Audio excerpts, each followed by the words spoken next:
back. So, Abby and I are still on our series talking about healthy habits in our homes. And I hope you got a chance to listen to our first episode in this series where we talked about our marriage and our relationships with our spouse and how being really intentional and establishing some healthy habits in our marriage can help us to grow closer to our spouse and closer to the Lord. So, kind of piggybacking off of that, it seems like the next logical step is your next most important relationship. So, your relationship with the Lord, your relationship with your spouse, and then our relationship with our children. So, it kind of seems a little strange to talk about habits for parenting. But Abby, what do we mean by that? What are some definitions of parenting habits, and what are some things that we should instill? Yeah, I think piggybacking on our last one, we really focused on things to help us cultivate a healthy relationship with our spouse. And we talked about how that's the most important human relationship inside our house. But that doesn't mean our relationship with our kids isn't important. And so the next most important relationship is the relationship with our kids. And there's so many things we could talk about parenting and about discipline, and some of these things we've already talked on in previous episodes.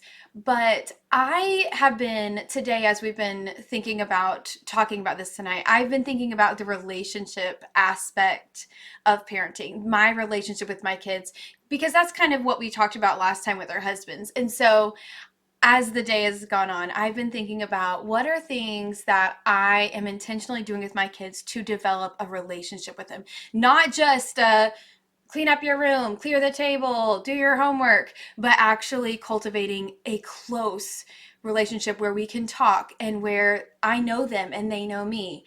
And so that's what I've been thinking about today. But what were you thinking about?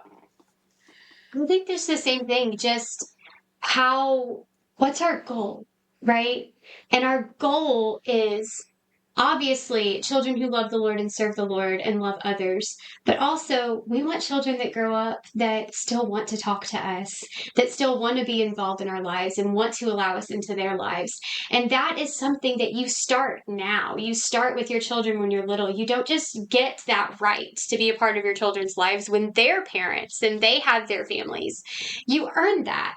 And so, what are some ways that we can build that strong relationship? Obviously, we've talked so much about teaching your children to respect authority and instilling discipline in your home. So I think those things are, we've talked about some things that you should do daily to instill those things. But I was thinking the same thing of just how do we cultivate a positive relationship with our kids so that we are given that reward of being a part of their lives forever, because Yep. that's such a special thing, and I think a lot of people miss out on it because they get it wrong in the early years, and you don't just get to jump in the teen years and have that good conversational relationship. You earn that trust and you earn that love. And I think this is going to be one of the segments that is very different for both of us, and we're going to have very different things to Mm-hmm. say because of the different situations that we're at in life. Right. Yeah, and I'm really excited to hear from you about like how the dynamic with you having one, what are things that Mm-hmm. you do to make sometimes with him special, to set apart sometimes with him, since you're always with him.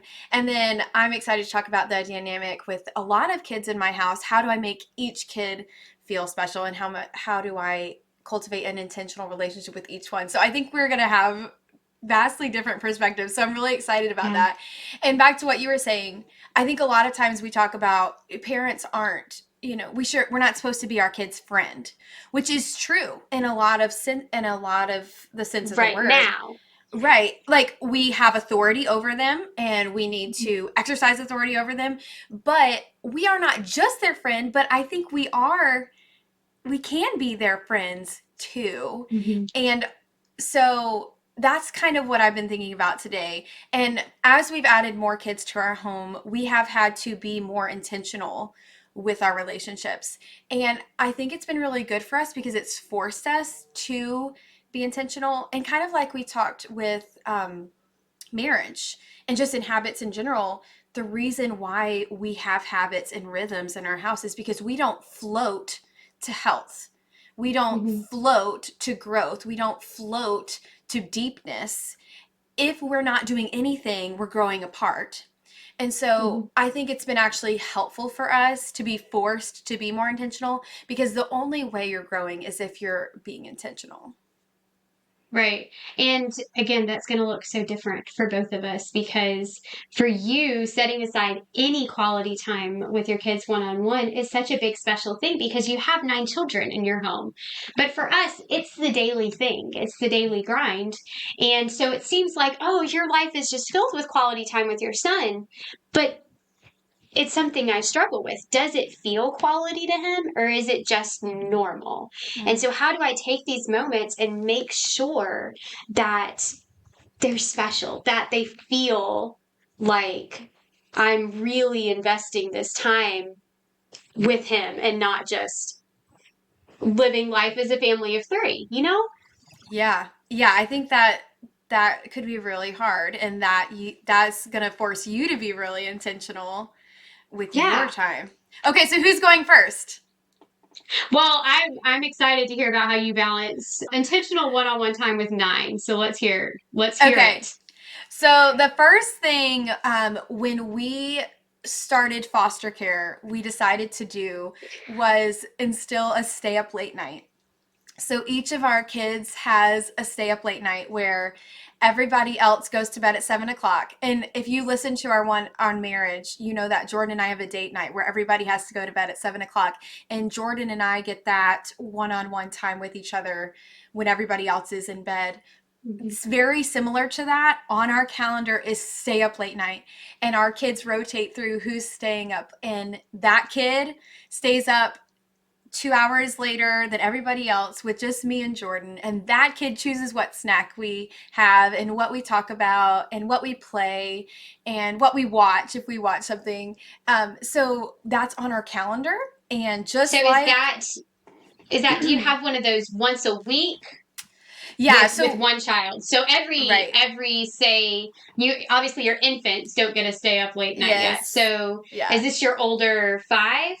So right now we have 5 kids that do stay up late night because the other ones are toddlers, and Right. it's not It ideal. wouldn't make as much sense. So every fifth week, Yes. your older child gets to stay up late night. Yeah, so right now in our house, stay up late night is Thursday, and it's kind of it rotates through. So this Thursday it's Hadassah's stay up late night. Next Thursday it's Rahab's stay up late night, and it's something that's on our calendar. It's on their calendar. It's something that they know is coming, and it's been They kind of really get to plan really for it all fun. week. Yes, they plan for it. They plan what they want to do. They plan what snacks, because they'll tell me, when I go to the grocery store, it's my stay up late night and I want Reese's ice cream, and so we have to shop for this, and so it's on the schedule. And kind of like we had talked about with, Jordan and I having our check-in on the Hmm. calendar, where it's something that we guard, and it's something that they know is coming and that we know is coming. And so if they think of something, a lot of times they'll come down and be like, oh, let me go get my notebook because I had something I wanted to ask you about. And so they are thinking, oh, my stay up late night is this Thursday. And they're already thinking about things they want to talk about. And it's something that, they're anticipating and we're anticipating. And if something comes up, they know, oh, I'm going to be able to talk about this on my stay up late night or whatever. Yeah. So it's been really fun, and it's been really special to see each kid individually. I love our family time, and that's something that is so special to me. I love being all together. I love when our living room is full of all of us and we're all playing a game or we're all talking. But when we pull them just out for that little time and seeing what they choose, it's like you see them differently. It's like, wow, Hmm. I didn't expect that you would choose that game, or I didn't know that this was your favorite snack. It's interesting because people's dynamic changes in a group, and you might choose a different snack when you're in a group. And so it's just been Hmm. really really fun in a way that we've gotten really close with them. Yeah, and I think it is really neat because our family has some things that are just really funny about the clan that we grew up in, and one of those things is the birth order, and we're kind of obsessed with the birth order book and laying out where it's right and where we feel like it got some things wrong. But when you have so many siblings, you're going to have the louder ones and you're going to have the ones that typically pull back and are a little bit quiet. And so being that intentional is making sure that you give voice to all the kids and you get to take that time to really listen to where each of them are at, because there are, and everyone that's listening can think of the kid in your family who's going to be the one that kind of is more reserved and more quiet in the whole big group. Because there are some that enjoy being the louder ones. And so I think that's really beautiful that you're giving that individual time, being so intentional with it, and how special it makes them feel that you guard it so well. We talked about how it, in your relationship with your husband, when we set aside that date night, how our kids see that as sacred because we guard it and we protect it. And so giving that same level of priority to that night with your kids really has to emphasize how important that they are to you. I love that.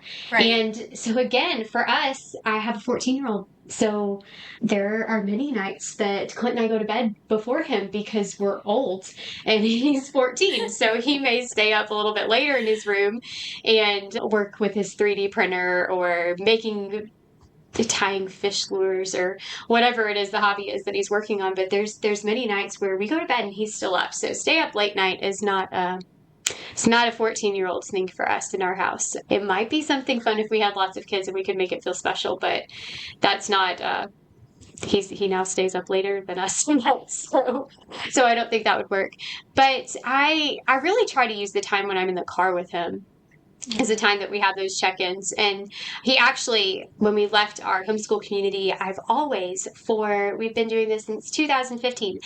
What's your favorite part of the day? What was your least favorite part of the day? What, the highs and lows. And he said, Mom, I think you can stop asking me these questions. Like I had to get to a point where now he feels like he's kind of outgrown that phrasing, but I still Mm. want to have those conversations with him. So just changing the way I ask questions to match his maturity changing. Mm. Yeah. Um, but I try to use the time when we're in the car together. To a lot of times we listen to audiobooks, but I really try to use that time to turn off the radio. We are stuck. You are strapped in.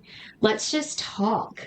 And I think that time is really special for us. And we love games. And so for Christmas, I've always bought him a game, but this year he bought me a game for Christmas. And so every Aw. night since Christmas, just about, he is just one on one. We played this game together. And so we've been able to share a lot of conversations and a lot of memories. So it looks different. Mm-hmm. But I still think just acknowledging that just because you're all in the same room together, that isn't intentional quality time. Mm. So remembering to really redeem those moments, Mm-hmm. have deep conversations, pull them aside, make sure that your time isn't always, yeah, sometimes the movie night's fun, but don't Right. let your default be just turning on the TV, Right. playing games, having snacks, having conversations over ice cream or cookies. Those seem like really unthreatening ways to just open up conversations with your teen. So that's where we're at. And Mm-hmm. he really gets his quality time with his dad by working with him. They both really, really enjoy working with their hands and building things and fixing things and making things. So while my husband is teaching him a lot of skills, he's also having really good conversations with him and calling him up. And that's what they love to do together. They like to get out and fix stuff and fish. Fishing is always really great for conversations That's too. so sweet. That is so sweet. I love the car. We use that a lot too, especially now that our older one can sit in the front, which is a huge milestone. I Yeah, it think is. I think the car is actually a great strategy to have some of those more uncomfortable conversations because it's it's less threatening. Like you're sitting side by side and I'm forced to look at the road. So Yeah.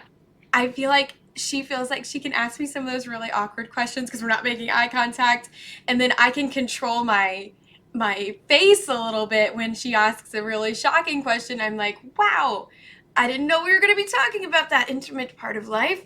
And I can just look at the road and be like, "Okay."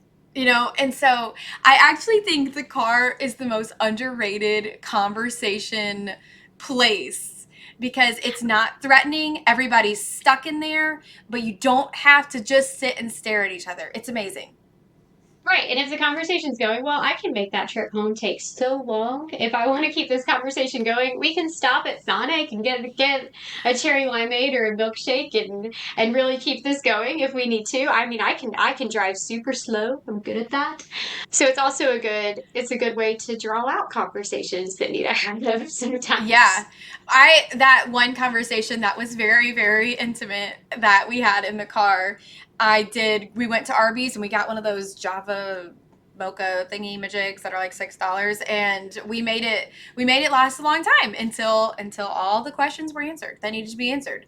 And again, even when I parked to eat my Java mocha thingy, um, we're both looking straight. We're not looking at each other, and that's okay. That is okay when you're having that kind of conversation. So I Hmm. think that's actually a really, really good tip. And even the highlight and the low light of your day, we still do that at dinner with our kids. We kind of go around and ask everybody's. We call it peak and pit. Your peak, the peak of your day, and the pit of your day. Maybe that's more mature phraseology that my You should 14-year-old try would it. appreciate See, better.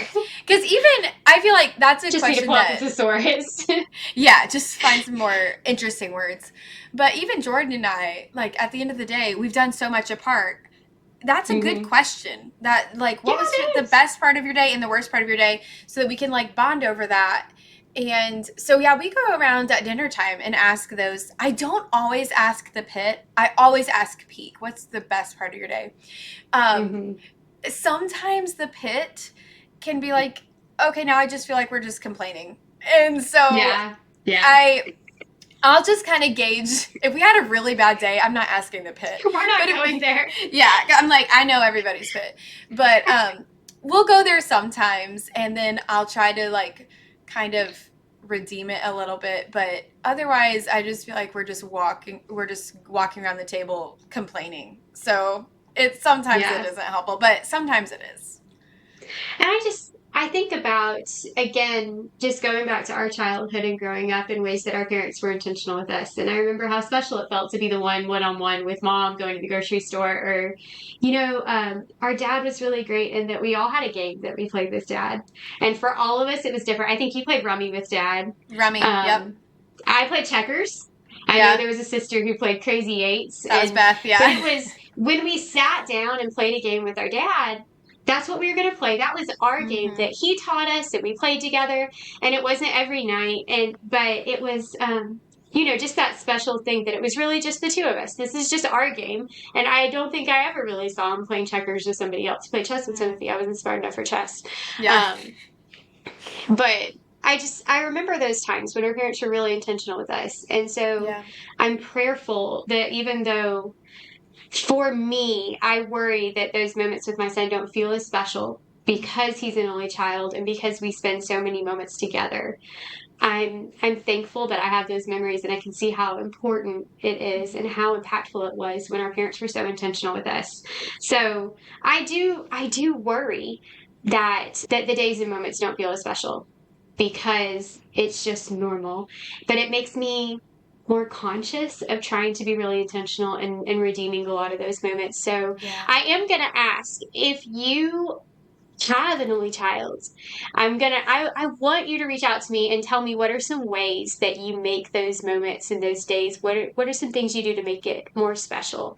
I do think we do a ton together. He's not the kind of kid that goes off and hangs out with friends and doesn't spend time with us. Our family is a really tight unit, and we enjoy our fishing getaways or working outside on the land together, kayaking, being outdoors together. We really do a lot together. But will it feel special to him when he grows up? Will he look back and remember that we were intentional or just that it was normal? So I hope that some of those moments are special and that our heart kind of shines through that. But if you have any tips for me, I would love to hear from you. I think you're doing a great job, Anna. And I wonder here if we're maybe even over spiritualizing like special.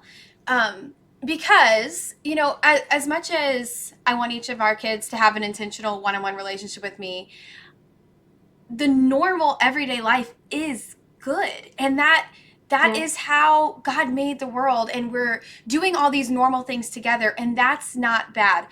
Mundane isn't bad. That's where we're faithful. And so, yes, you want to have those special moments with him, but also, like, I wouldn't throw all the moments under the bus. That's good. He's Yeah. saying you be faithful in the everyday. And another thing I would just encourage you with is, like, Clint only has one wife, and he makes you feel That's special. true. And Yeah. so Yeah, he is really good at that. think about That's a that. It's good like, one. um, you know what? That's a good one. I love that. I've never thought of that. Like, we've spent basically every moment together for 17 and a half years. And I've never thought, man, if he just had more wives, I would feel like this was more special. So Yeah, that's fantastic. I love that word. That was a great word for me. yeah. And I think things that we do to prioritize our spouse, like you can use that kind of framework to think about. Nathan, is like, you put a date on the calendar with Clint. You can, Hmm. hey Nathan, there's, let's put something on the calendar this week to do together. And so some of the same things that you do with him. But anyways, I think you're doing a great job. And I do want to say, just kind of normalize normal. Everything Yeah. doesn't have to be special. And maybe social media gets us here, where it's like we see everybody else's highlight reel and we think, oh, all we did today was like drive our kids somewhere and go shopping with our kid and clean up with our Hmm. kid and cook with our kid. Okay, those are all good things. Those are all good, faithful things. And we can be faithful in the things that we do every day. But I Right. still I still So love me some special. yeah, intentional one-on-one time is very important, but I don't think that's the only habit that we should be forming with our kids. We talked a lot about teaching to respect authority, so I don't know that that's something we need to spend a whole lot of time on tonight. But I do think that teaching them healthy habits in their life is really important.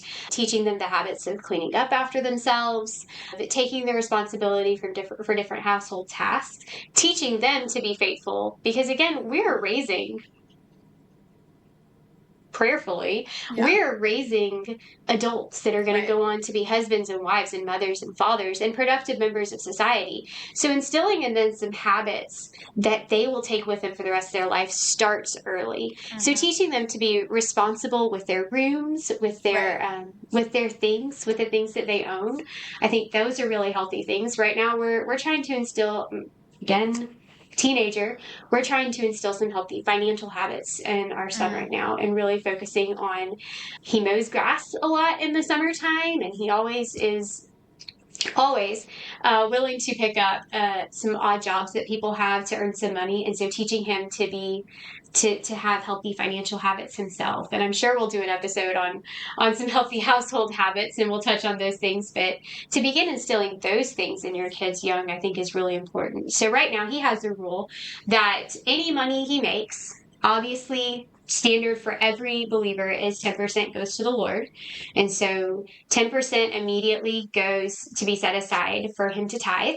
And then 30% of what he earns for a job needs to go into savings. And then the rest is his spending money. And so that's the habit that we're trying to instill for him so that he is saving money for the future for a car or education, whatever it is that he wants to have money for his future. We're trying to instill that healthy financial habit within him right now, which he gets money and he sets it out and he's like, man, I feel like I don't have anything to spend this month. And we're like, welcome to the world. Wait till you get to learn Seriously. about taxes. Oh my goodness, totally. Yeah, that's a good point. I'm actually reading a book right now called Raising Men Not Boys, and it's been Mm, really good. And it right, the last chapter I read, it was talking about how one of the qualities of men um is to take dominion, and mm, how we can be, even with our young kids, like giving them, affirming their ability to take dominion over a small corner of their life. And like, so it kind of reinstilled, like, okay, my 6-year old needs to take dominion over his room a little better, and we need to affirm that God gave him that role. And right now, the area that he has dominion over is very small, but he still needs to be faithful in that. And mm-hmm. so I've been thinking about that lately, like, what can I give my kids like dominion over so that they can be like cultivating that. Well, I can share our room healthy habit that we have for Nathan. And this arose out of you need to be better about this. But his room is his dominion and he needs to take care of it. And that's not something that his room is not something he's entitled to. Mm-hmm. That's something that he's earned. So his job is to keep his room clean. This is something that his dad and he have a rule. So I'm able to just step back and this is Clint's area where he made the rule and he's the one to enforce it. But his rule is to keep his room clean. And Clint has an alarm that goes off on his phone every Thursday evening at 5 o'clock because he gets home from work about 3:30. So it's, after he's been home for a little while and had time to change. And so he checks Nathan's room once a week. And if it is ever not up to the standard that his father lovingly showed, this is what your room should look like, this is what your bathroom should look like, this is the standard. If it's ever not up to that standard, then he has to hire me to clean it. And that hurts his wallet. And he feels very strongly about not spending his money to pay his mommy to clean his room. I feel strongly about not being paid to clean his room, so it's really been a good thing for us. Wow, that is hilarious. I cannot say that we've encountered this scenario yet in life. I feel like a lot of the habits that we add are us seeing a deficit. And so Right. one thing that we added, we're realizing like I spend all day with the kids, which is great. I Mm-hmm. homeschool them. They never leave our house. Praise God for that. Amen. We sit at the breakfast table and I read them the Bible, and then we go right into school, and then all day, we sit at the lunch table, and then we do school some more. And so I'm with the kids all day, and then Jordan works, which is good, and praise God for that. And I'm glad that our kids see that dad provides for our family. But just by nature of that, he spends less time with our kids. And so something we recently added in the last actually couple of, it's been a couple of years, but the kids do breakfast with dad on Monday morning. And again, it's kind of like that loop schedule where every Monday morning dad takes the kid to Mm-hmm. breakfast, and he has a book of the Bible he reads through with each of them. And so that's been a special way that Jordan's added in to like just privately connect with Mm-hmm. individual kids. Um, He's doing and a lot then of scripture reading. yeah, and different parts for different kids, and it's really fun. And I love hearing when the kids come back and they're late to school, the school table, and so they get to update us all about what they talked with dad about, and he prays for them, and that's been a really good thing too. That is really special. I do love that. And Yeah. that's something, not every dad has the luxury of being able to do that in the morning prior to going to the office. So maybe maybe it's a Saturday breakfast, or maybe it's a supper one evening. Whatever works for you, but I think that is a really special, intentional way for him to set aside daddy time. That is Yeah, that is just really it's just special. something we just want our kids to know that we have time for them, and that's Yeah. something that as we've added more kids, I think we have had to be more intentional to make a statement. We have time for you, and there's always something on the calendar for you. You can always come to us, but you're always on the calendar. Like this is always a part of Right. our schedule. Yeah. So it's And been I good. think that's something that even if you just had one child, it Mm-hmm. is still easy to feel lonely. In fact, Mm-hmm. maybe easier because you don't have the friendship of siblings with you in the home. So maybe still just this is the morning we leave for breakfast and this is our one-on-one time because it's so easy to get caught up in your tasks when Right. you're home. So stepping away to have that special time, even Mm-hmm. if you only have one kid, I can see where that would be really special. Yeah. Um, Another thing that I think it's really great to do with your kids, and we're probably going to talk about this when we talk about schooling habits too, but sit down and read to your kids. Mm-hmm. That's so special when you just have reading time together, when you just read aloud as a group, snuggle up, and read to your kids. Read good books to your kids because you can read so much more to them. They understand and comprehend so much above their reading level. Mm. So you can read really, really good books as a family, and that just opens up more conversation. So make a habit of having story time. Yeah. Yeah. And as I was just thinking about as our kids get older, like, oh, I could be reading them actually really good theology right now. Yeah. Yeah. And make a habit of talking about Mm-hmm. scriptural, theological things with your kids. Talk Yeah. doctrine with your kids.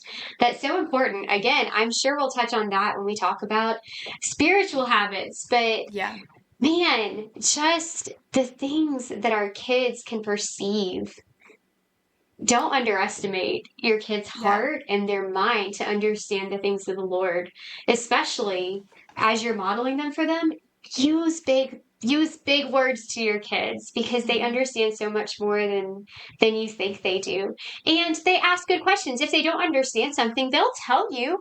They can say, I have never heard that word before. Break it down for me, and then you have the opportunity to teach them and call them up. So I think that's Yeah. huge. And I think do it as a family, Mm-hmm. and do it one on one. Open the doors to those conversations so that it always feels like a safe place to come with those questions and conversations. Because regardless of whether it's those intimate car ride conversations or whether it's Mm-hmm. something scriptural, you have to open the door Right. and be consistent with this is a good place. This is a safe place. This is the Mm-hmm. best place for you to bring your questions because they're going to ask those questions. And the Right. place that they feel the safest doing Yep. so is where they're going to ask them. And I don't want him to feel more safe with his friends or more safe with, um, Google. I do. Yes. Yeah. Yes. And I am so thankful we are a part of church where if he were to ask those questions to his pastor, who's also our his Sunday school Mm-hmm. teacher, Yeah. that would be a perfectly okay thing. But there are some that probably aren't going to steer him in the right direction and give him Right. wisdom. So being intentional with those conversations and starting those conversations regularly and pulling your kids into them is the way that you let them know, hey, when you have these questions, this is a good place to come, Right. and we're going to seek the scripture together, and we're going to talk these things out. But they're not just going to come with their questions if you haven't made a habit Right. of having these conversations and opening the door to them. You have to make Right. it where these topics aren't off limits and they aren't above them. Right. Yeah, I think a lot of parents are very lazy with how they talk Mm, to their kids. And yeah, they fill every silence with the TV or something. And mm-hmm. we're just very, or just let there be a lot of silence, which there's nothing wrong with silence, but just waste a lot of time that you could be talking to them. And then you hear a lot of parents getting to the teenage years, well, how do I get my kid to talk to me? And I'm like, well, that's going to be really hard because they've never Yeah, talked to you before. And you hear people panicking about how are we going to have the talk with our kids? And I'm like, oh, well, that's going to be really awkward if you haven't been talking to them the whole time. And that was one thing, right. I talked about the car conversation where there was a lot of very intimate, private questions. And my first thought was like, it was so uncomfortable because it was such a graphic question. I was like, Mm-hmm. praise God that she Yeah. wasn't too scared to ask me. And Mm-hmm. so, but that comes from me initiating a lot of conversations with her Yeah. over 12 years. And so we've talked a lot about like special times and one-on-one times and things on the calendar, which are great. Obviously, we do them. I'm encouraging you to do them. But even that, if you're wasting the everyday normal Mm-hmm. moments, those are going to be awkward. If you only talk to your kids every 4 weeks when you have breakfast with dad, it's going to be Mm-hmm. a quiet breakfast. It's going to be hard. But if you're talking to your kids constantly and then pulling them away for something special at a different location, then it's fun. But It's still normal. Yeah. yeah, so I would just encourage you, don't waste the conversations. When you get in Mm-hmm. the car from church, hey, what's one thing that you took away from the sermon? Right. You know, starting these conversations and modeling how to answer that question because yeah, you're teaching your kids how to relate to each other. And a lot of times we talk to our kids in a very dumbed down way when, like you said, we're going to be calling them up and showing them, okay, while you think about it, let me tell you one thing that I took away from the sermon. And you being willing to, instead of just getting in the car and turning on the radio and disengaging, no, you get in the car and now is the time we engage. Right. And it's so funny how so many of these relationships springboard off of each other because that conversation with your kids when you're leaving church becomes so natural when even before they had anything to contribute before they were old enough to talk. Mom and dad were having this conversation. Mom and dad were having this. Well, this was said in Sunday school. And what do you think about this? And well, this scripture kind of goes with that. And Mm-hmm. so it is such a cool thing when the husband and wife are just having this conversation about the sermon or how to minister to church members or people Mm-hmm. on the prayer list or Sunday school, the things that you talked about and learned and read, because you should be listening in such a way that you're making connections in church and in Sunday school and being able to share those with your spouse. So if you are leaving and having those conversations, when you have infants in the back seat, when you have toddlers, they're going to pipe in Mm-hmm. a little bit. Yeah. And then when you have kids that are, let's use some classical education words that are getting more rhetorical, Mm-hmm. um, and they're ready to start putting input into the conversations, talk about just an absolute reward as a parent, Mm-hmm. just a blessing when your child chimes in. And it can start early. What'd you do in Sunday school today? And they might start singing Jesus loves me, but you're having that conversation and it's just going to grow deeper as you go. But if they just start because they hear mom and dad doing it, then Mm-hmm. wow, like it is just neat how so many of these habits just trickle. Right. If you start in the right spot, if you start having the healthy habits with your spiritual walk, and then let those habits flow over into your marriage, those habits will flow over into your children, and organically, your kids are just going to jump into those conversations on the way home from church. Mm-hmm. Um, and oh my Yeah. goodness, what a blessing! And we've talked about our kids so often are going to do what we do and not necessarily what we Mm-hmm. say. And so again, when parents are really lazy with the way they communicate and then they look at their teenager and is like, well, he just gets in the car and slams the door and puts his head against the window. And it's like, well, was that what you were doing for the past 13 or Right. 14 years? Have So you been getting in the don't. car and picking up your phone Yeah. and getting behind it? Exactly. And Be I think, intentional and rope your kids yeah, in.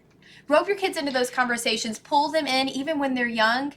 When you're having that conversation, what did you think? Did you notice that? And yeah, we even will prepare our kids for this conversation. Hey, everybody just try to take away one thing from the sermon because afterwards I want to hear what it was that stuck out to you. And so prepare mm-hmm. them, equip them, and then they're learning how to talk about it from us. And then they might say something that's not quite right. But instead of saying, well, that's dumb, no, we're going to be like, well, have you thought about that compared to this scripture that you know? Or this catechism question? God, you know that nothing can be hidden from God. So does that make sense? And just Right. engage them. Don't shut them down.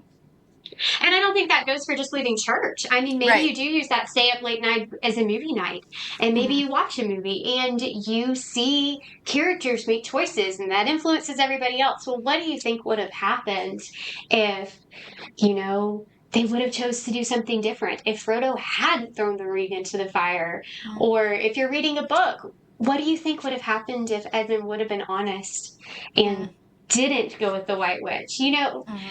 Just talking with your kids, being intentional about those things, so it doesn't even have to just be about church conversations, but just take Everything. everything deeper. Yeah, Yeah. I think. One thing that I remember having a conversation with our oldest daughter, but she was very young. Because I just remember this, and we were in Target, which I haven't been in Target in so long. Don't worry, guys. I boycotted it. No, I'm just kidding. But I just remember we were walking past like the intimates section, and it was a full blown poster, advertising intimate wear. And I just remember saying to her,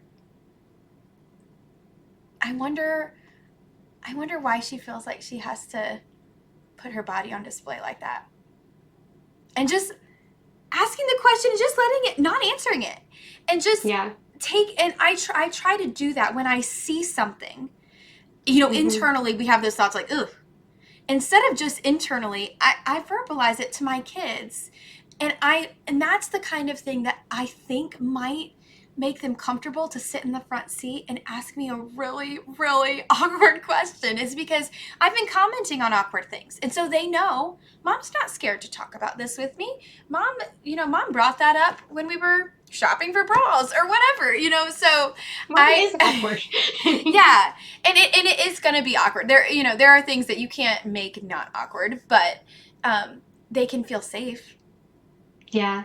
Yeah, and I think that's the important thing. And also, just habitually calling those things out in the world Mm-hmm. is preventing our kids from becoming desensitized to it. We want them Right. to think, oh, that picture is uncomfortable. Yeah. That picture Right. is wrong. That Because picture it's is not something we everywhere. need to see. Mm-hmm. Yeah. And the world is just becoming increasingly desensitized to it. And so if we see these things and we call them out to our children as, oh, that's uncomfortable. Oh, I wish we Mm-hmm. didn't have to see that. Yeah. We're preventing them from being accustomed to Mm-hmm. the things of the world. And we're teaching them how to think about these things. We are Mm-hmm. going to, especially as homeschool moms, we don't send our kids out to deal with stuff alone. We're engaging all this stuff with them. And Mm-hmm. if we are just walking by it all the time and never engaging it, are we wasting that? You know, Yeah. the other day, I have two kids in fourth grade, and we were studying in literature a fairy tale, and it was about a man who had a really long nose, but his whole life, everyone around him affirmed that he had the best nose. And so he had no Mm. idea. Have you heard this fairy tale? I never heard it, but he had no It idea that kind of his sounds like a Shakespeare, a twist on one of Shakespeare's plays. maybe, I don't know, but he had no idea that his nose was weird. But then he encountered this person who thought she had great relational skills, but she was actually bulldozing over every conversation. And, anyways, the whole point was we're blind to our own flaws. And so Yeah. instead of closing the book and walking away and being like, okay, the assignment's over, the whole point of this story was that we are blind to other people's our flaws, but we see other people's flaws so easily. Yeah. What what can you think of that Jesus said that sounds like that? And one of my kids immediately, there's a log in your own eye and you're pulling a speck out of somebody else's eye. And then we went to talking about, okay, everybody take 10 minutes to think about a personal flaw. And so Yeah. it's just like taking things that are just normal, that are easy. It would be easier to just Mm-hmm. not comment on, to not be introspective with, and actually bringing it back to our worldview, because we're teaching our kids how to think about it. If we walk by a nasty picture and don't say anything, we're teaching our kids it's normal. And Mm-hmm. and there's going to be things that we have to let go by. And there's times where there's things that I'm not going to comment on that, but as soon as we get in the car, this is coming up because I know everybody saw it. Mm-hmm. So, we're Yeah. going to There's get in some the things that you car. don't need to voice Yes. where another party might hear it, Right. but there are some times to say, "Hey, did you see that? Mm-hmm. What And did a you lot of think time, about it? How did it yeah, make you feel?" a lot of times I'm not giving them the answer. I'm just kind of like with that picture. I wonder why. Mm-hmm. And just Yeah. let it hang. Let them figure it out. Or ask the question like, what did you think when you saw? And sometimes I'll offer up what I thought when I saw it. Or, but Mm-hmm. just opening the conversation. Yeah. So I think, as much as I'm going to push for those special moments, really where life happens, that's where the It's rubber a meets the middle. road. And if we think back to our own childhood, like a lot of the memories are just the normal Yeah. stuff that they didn't waste, our parents didn't waste. Yeah. I remember having a conversation with my dad a few months ago, and him just talking to me about a time in our life growing up and the different way we remembered it, Mm, because our parents did such a good job of coloring our worlds with joy. And they made a habit of always making sure that we saw, how many times have you heard them say the joys in the journey? mm-hmm, And every day there was something to be joyful about. And so this particular time that my dad was sharing about was a really hard time for them and for our family, but Mm, that's not what I remember. I remember it being so special these mm-hmm, months. And it just struck me how intentional that they had to be with their mm-hmm. words and Yep. with their actions and with their attitudes so that their children walked away from those days thinking, man, this is the best life. Yeah. And that's genuinely how I remember so many days. And now that I'm adult and I can look back and know what was really going on behind the scenes some of those Mm-hmm, days, I am overwhelmed with with thankfulness for mm-hmm, how they were so intentional with making sure that we saw so much beauty and joy in the mm-hmm. mundane days and the hard days.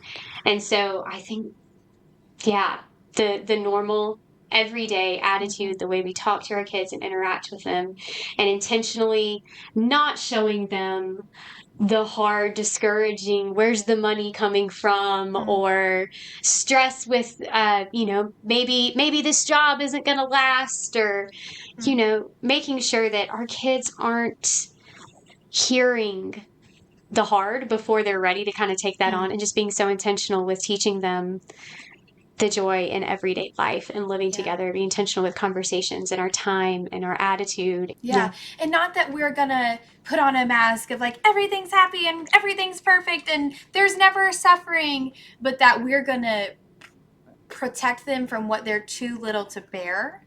And we're Yeah. going to bear, as the adults, we're going to bear the burden and not put it on them. Right. And so there's been times where it's like, there's a worry and it might be financial or like how are we going to fix the electrical problem or whatever, and our kids have kind of repeated that, and I realized like, oh, we're putting a burden that's too heavy on them, Mm-hmm. and having to say, you know what, that's an adult problem that is for adults to worry about, and you're a kid and you just get to have fun and you just get to have joy. And so Yeah. there is a balance of like, we're not gonna pretend everything's perfect, because we also want to prepare our kids to walk through hard Right. things, Right. but they are kids and we're not going to place burdens that are too heavy for them. Money is not something that you need to worry about. That's not your problem. Mm-hmm. That's our problem. And also letting them in on enough of it to let them see how we trust God through it, but not Yes. enough of it that it's too much for their mind and their heart. And so letting them see, like, and even saying out loud, like, aren't two pennies or two sparrows sold for a penny, but not one of them will fall to the ground without the Father knowing. Yeah. And they do fall to the ground. And so that's important for our kids to know too, is like, yes, bad things will happen. Sparrows do fall, but not out of God's control, and we trust God. And us worrying Mm-hmm. about it isn't going to keep the sparrow from falling. It might fall, but Mm-hmm. God is sovereign over it, and we trust a good Father who loves to give good gifts to his children. And so it is a balance too, but our parents did a good job, because I think, looking back, we could see as adults, there was a lot of things that they had to worry about that they protected us from. Yeah. And Yeah. that's responsible. Yeah. I agree. I'm thankful for the childhood that we have, and I know that your kids are going to look back and appreciate all the intentional one-on-one time. And I hope and pray that Nathan looks back and thinks that the normal was beautiful. He will. So, He will. And I think that's hope. That gives you hope, if you're listening and you realize, like, oh, we can't go on the biggest vacations. I can't take my kids on a cruise. I can't go to Disney World. Let me tell you, our parents, I don't remember a vacation that was not connected to a pastor's conference. But those are my best memories, and yeah. so you The don't, peanut butter and jellies in the car at the rest stop, or yeah, finding the coolest playgrounds going across Texas on yes, the way to the pastors convention in Dallas. yeah, You can find special anywhere, right? And your kids are going to remember those times that you made the chaos and the mundane Mm-hmm. joyful and exciting. So I think that's our Yeah. charge. I think that's our charge is to make the normal beautiful Redeem it. and Christ centered. Yes, Yeah. absolutely. Don't waste it. So much of our life is mundane, but don't think that it doesn't matter because that's where all of the good stuff happens so much of the time. Yeah, absolutely. And just embrace every day, enjoy it, and thank God for his daily blessings and his new morning mercies when we get things wrong the day before. So we hope you've gotten something out of all of this. And again, if you have any advice, any habits, any things that have helped to bring your relationship with your children to a higher level, share them with us. Let us know. Yes, we will be back with a new habit very soon.